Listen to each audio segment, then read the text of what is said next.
This is another very strange artifact holding a stick with a snake. Again, we have the snake here, and the question is where and who this statue was done. This is a photo of the Altiplano in Bolivia. Archaeologists and researchers found out that at least before 4,000 years there was happened a very big impact in Argentina, and the shock wave of this big impact destroyed many stone buildings in the Altiplano of Bolivia. You have here a picture of Pumapunku, a very strange place close to Tiahuanaco in Bolivia, and you see tons of stone plates with perfect work on it, destroyed. Maybe this was the reaction to the big impact in Argentina.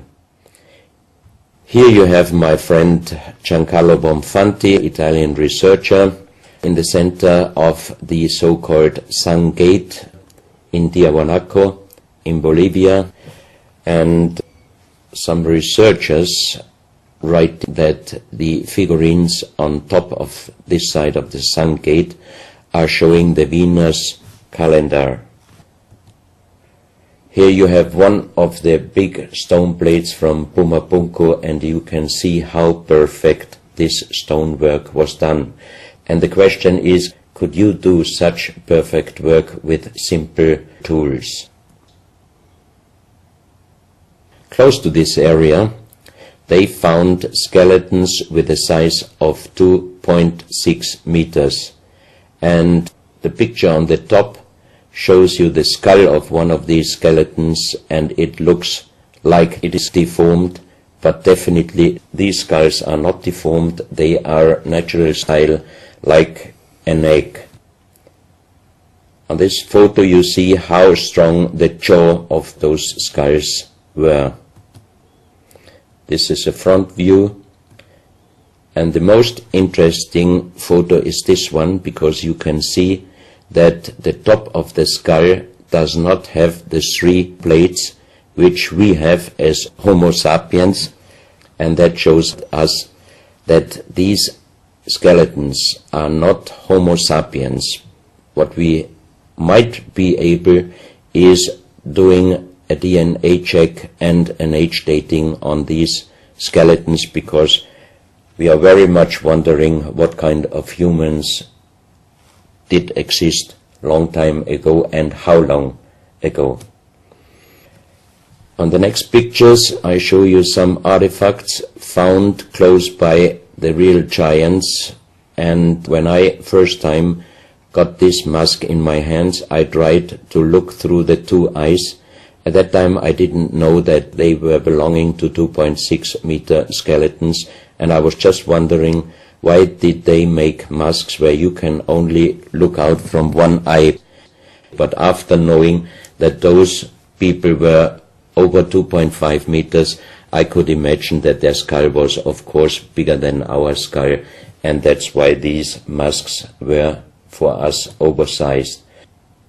That's another mask from Bolivia, another one with very wonderful encarving, many spirals and many symbols, which we also found in many other cultures. This is a very heavy stone figurine, and again here you can see on the top the head of a snake going down on his backside. This is the reverse side. You can see again the snake. So that means the snake must have been a very, very important animal in the past of our history.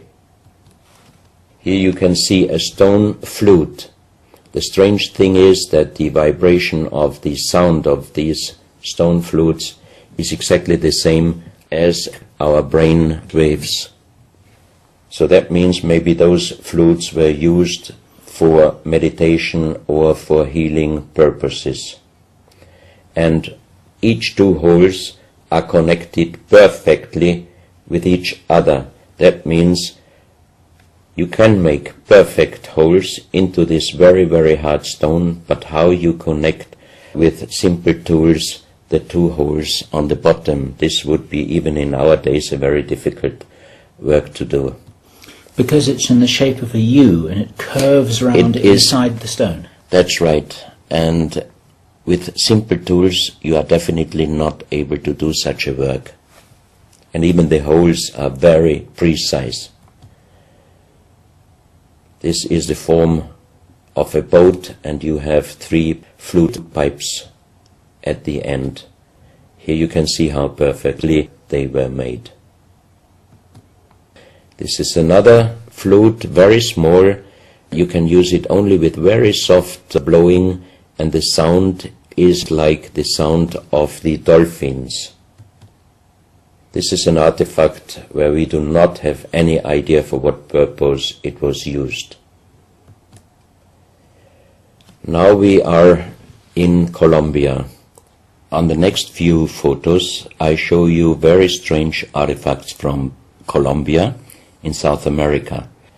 The most famous industrial designer and architect in Colombia, Professor Jaime Gutierrez, is collecting strange artifacts from his country already since centuries. His most important piece is the so-called genetic disc. Here you can see a disc made out of lyddite, a very hard stone. It's nearly the same hardness as granite, but the structure of lyddite is like leaves, so it would be quite impossible to make the same disc in our days out of the same material. The diameter of this disc, we call it the genetic disc, is about 27 centimeters. And on this disc you have several things presented which usually you can only see with a microscope. For example, on the left side, around 11 o'clock, you can see one egg, human egg, without, and another with spermia. On the right side, at approximately 1 o'clock, you can see some spermias, and then you have several very strange presentations which we could not explain.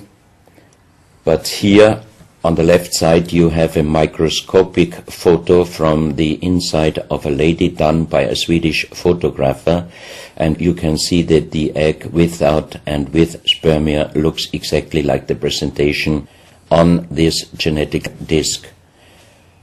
On the reverse side you have on top several presentations of fetus in different size, different age, ending up with looks like a little child. You see also at the end of the plate around 6 o'clock female and male, and also on the right side around 9 o'clock you can see the presentation of man, woman and child. But the strange thing is how they present those human-like heads.